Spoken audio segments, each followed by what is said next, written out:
Desde el gobierno estiman que la inflación descienda el mes próximo. Bueno, esperanzados, ¿no? Qué optimistas, y optimistas. Pero está Sergio Chousa para hablar con nosotros, obviamente, de economía, de la economía de la Argentina. Qué difícil, ¿no? Poder hablar un poquito sobre lo que está pasando en el país, ¿no? Con estos números también que vimos de pobreza, de indigencia y estos aumentos que se ven reflejados también en los combustibles, pero va a haber aumentos en el agua, va a haber aumentos en la telefonía celular, también en las expensas por un bono que van a tener los encargados. Bueno, y lo que decías vos, Claudia, lo del combustible que también obviamente va a traer aparejado otros aumentos, ¿no? Bueno, Sergio, tenés muchísimo para hablar y para abordar. ¿Cómo andás, Claudia? ¿Cómo Cristian? va? Buenos días. Sí, como todo inicio de mes tenés una romería de aumentos, ¿no? Y esto es propio de un régimen, ¿no? Estamos en un régimen de inflación alta o de superinflación ya. Y está caracterizado por esta indexación tan importante de la economía, donde todos los contratos tienen una inercia y tienen una actualización casi automática, fruto de la recomposición de precios de la puja distributiva, ¿no? Aumentó el otro, entonces aumento yo, y entonces así se dan sucesivas rondas que no terminan nunca, ¿no? Fíjate que las actualizaciones de este mes, la de combustibles, por ejemplo, es el componente impositivo que había sido retrasado. De hecho, ese componente se demoró desde hace más de 1 año y medio, ¿no? Queda toda la segunda parte de 2021 y los 3 trimestres de este 2022. ¿Por qué el componente impositivo no se actualiza automáticamente? Tiene que ser habilitado por el Ejecutivo, que lo venía retrasando para justamente no exacerbar el proceso inflacionario. Si bien se habían registrado otros aumentos en el combustible, no había sido con el componente impositivo el tema. Claro, y fíjate que está todo enlazado en economía, lamentablemente, porque si el Estado no actualiza ese componente, ¿sabes cuánto perdió de recaudar? En este lapso perdió 1.800 millones de dólares, el equivalente en dólares, y eso debilita las arcas públicas. Claro. Cuando debilita las arcas públicas, termina habiendo más déficit. Al haber más déficit hay más necesidad de emisión monetaria y eso desalinea las expectativas y termina motivando más inflación. Es complicada la situación, no es un régimen que es novedoso, ¿no? Venimos con un régimen de alta inflación desde hace mucho, pero hemos dado en los últimos meses un pasito más y ahora uno lo definiría como un régimen de superinflación. Sergio, vos decías todos los contratos se van actualizando. ¿Y el del salario? Bueno, mira, la dinámica de salarios, recién salió el dato de julio, estamos un poquito siempre atrasados con la estadística, y hubo una caída de 1,7% en ese mes que fue muy malo. Julio había sido 7,4% de la inflación, la peor del año. En el acumulado de esta gestión contra la inflación, los salarios van en promedio 3,8% por debajo. Uno lo escucha así, la verdad que no parece mucho, lo que pasa es que hay mucha heterogeneidad, ¿no? Los sectores que tienen algún tipo de cobertura de paritarias, de un convenio colectivo, están un poco más cubiertos, pero los informales la están pasando muy mal porque, bueno, las actualizaciones las peleas vos solito y no vienen automáticamente, ¿no? Así que esa heterogeneidad hace mucho daño, sobre todo. De hecho, hay datos, ¿no?, que lo demuestran.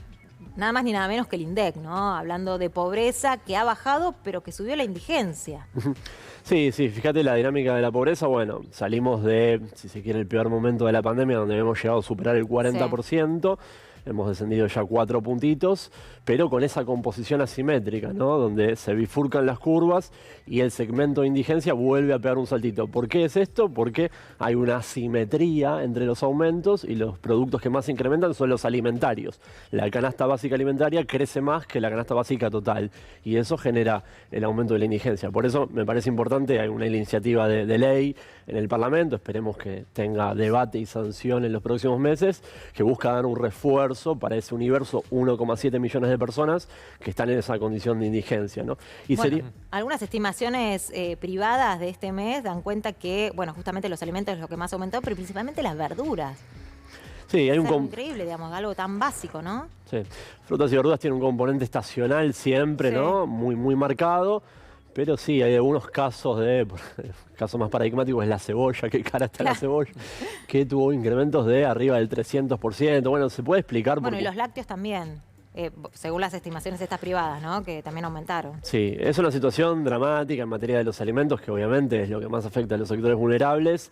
Y la verdad que no hay soluciones mágicas, ¿no? Porque no, de nuevo, no es algo, el proceso inflacionario, algo novedoso en la economía argentina. Es verdad que se ha exacerbado en Argentina como en todo el mundo, pero a nosotros nos resiente más porque no es lo mismo pasar de la zona del 2% a la zona del 10%, como le pasa al resto de los países, que nosotros, que pasamos de la zona del 50%, este año de la zona del 100%. Claro, eso te iba a decir, ¿no? Se espera un número de 3 cifras de inflación para el año. Vamos a estar cerquita, podemos estar un poquito por debajo o un poquito por arriba, pero seguramente vamos a cerrar cerquita de la zona del 100. Ahora estamos en el 87 interanual, ¿puede ser? Sí, hay que ver el dato de septiembre, que seguramente va a cerrar en la zona del 7, con lo cual ya vamos a superar el 80 largamente. Y sí, el año va a cerrar cerquita del 100, es una situación dramática. En el presupuesto público de 2023, el Ministerio de Economía está evaluando una posibilidad de desaceleración hacia el 60%. Hoy luce como una hipótesis muy optimista, pero bueno, el viceministro de Economía en su conferencia de prensa consignó que ellos ven una evaluación de probabilidad de éxito de ese escenario. Sería muy bueno, sería muy promisorio bajar más de 40 puntos. Esperemos que así ocurra. Y generalmente, ¿qué se espera para esta última época del año? Bueno, recién escuchaba a Claudia, decía que había una expectativa en noviembre, ahora recién empezamos de octubre, de que empiece a pegar la vuelta a la baja. Lo que pasa es que los 2 meses últimos del año, en particular diciembre, suelen ser meses calientes en materia inflacionaria, donde también de parte de los mismos comerciantes y los productores hay cierto ánimo, ¿no?, de recomponer parte de márgenes en un momento en el cual típicamente tira más la demanda, porque llega el cobro de algún aguinaldo, ¿no?, para las trabajadoras y trabajadores que están cubiertos con cobertura de convenios, y hay un poquito más de pesitos en la calle, suele haber una medida de refuerzo de ingresos por parte del Estado, así que los productores y los comerciantes a veces se aprovechan y trasladan, ¿no? Yo soy un poco escéptico de que sobre todo diciembre se mueva a la baja.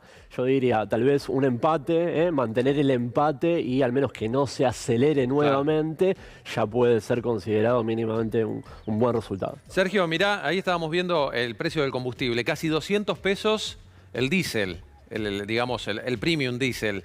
¿Esto en cuánto tiempo se puede ver reflejado en los precios? Bueno, en materia de combustibles siempre tenés 2 efectos. Por un lado tenés un efecto directo sobre el IPC, sobre el índice de precios.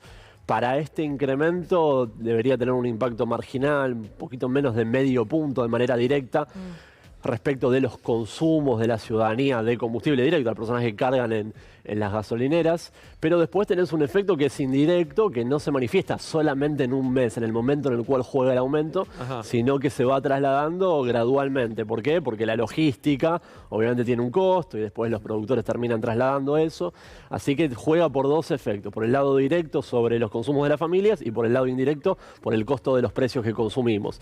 Siempre es uno de los ítems que más repercusiones tiene para el resto de los rubros de la economía, por eso es que en general cuando hay contextos de regulación sobre el precio de los combustibles, los estados tratan de amortiguarlo lo más posible. De hecho, si vos ves la evolución del costo de la nafta en los 2 últimos años, aumentó muy por debajo del promedio inflacionario, porque bueno, es un precio clave de la economía. Ahora se viene la quita de subsidios, ¿no?, que también se van a ver reflejadas en las facturas del agua y de la luz. ¿Y eso cómo puede llegar a impactar? Sí, para el gas la expectativa es que llegue recién el mes que viene, porque todavía hay una demora en la actualización del listado de usuarios consumidores. Las empresas distribuidoras todavía no tienen esa información, pero para la electricidad sí, la expectativa es que llegue para este mes. Hablamos igualmente del segmento, la clase 1, ¿no?, que fue la que sale del subsidio. Aquellas argentinas, argentinos que no pidieron quedarse en el subsidio o renunciaron. Por ejemplo, más de 100.000 personas renunciaron cuando vieron que no iban a poder comprar dólar financiero, hicieron automáticamente la renuncia, ¿no? Bueno, para ese segmento van a haber incrementos en materia de electricidad del 20% promedio y en materia de gas del 50% extra a las actualizaciones del bimestre previo, ¿no? Bueno, es más de lo mismo, es algo que realimenta la inercia inflacionaria. Parte de eso después se trasladará al precio de los productos que consumimos, de los servicios también.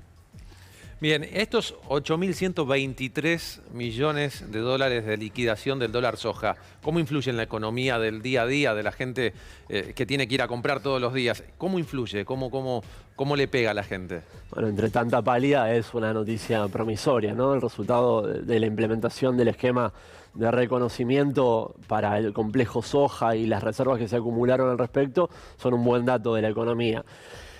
Tal vez la conexión con la realidad de las familias argentinas es un poco difusa, pero que el Banco Central tenga más reservas habilita por lo pronto Sí. entregarle más dólares a los importadores para que la actividad económica no se frene o para que crezca incluso, y de ese modo hay más trabajo, hay más ocupación, más actividad económica en general.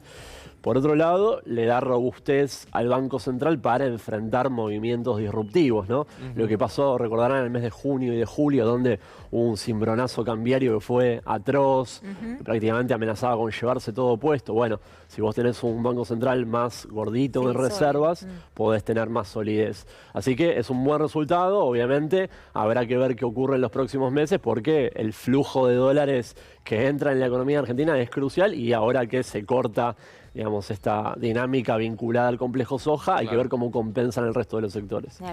Bueno, Sergio,